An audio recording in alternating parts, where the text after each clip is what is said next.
يلعب هنا الإعادة من جديد. لمسها الحارس عبد القادر علي. إذن أحمد عبد الرحمن 14 دقيقة أولى مرت الآن من مباراة الافتتاح، ولا زالت النتيجة حتى الآن بدون أهداف.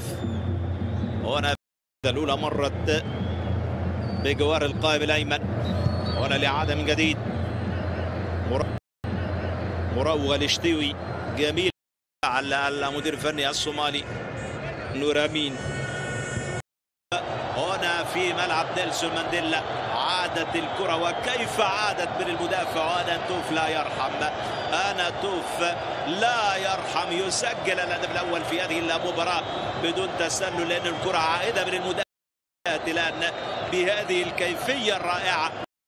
صاحب الهدف الأول في المباراة بالجايد لكن حماش ينقذ مرمى من هدف، أكيد كان يكون هدف عالمي بأتم معنى الكلمة.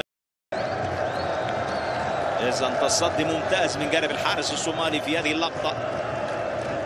مرت كان في هذه اللقطة. هنا الإعادة من جديد لهذه اللعبة. شتوي فيها شك بوجود ركلة جزاء. هنا الإعادة من جديد ضائع. هنا الإعادة لكرة شتوي شاهين والإنقاذ الرائع من جانب الحارس عبد القادر علي.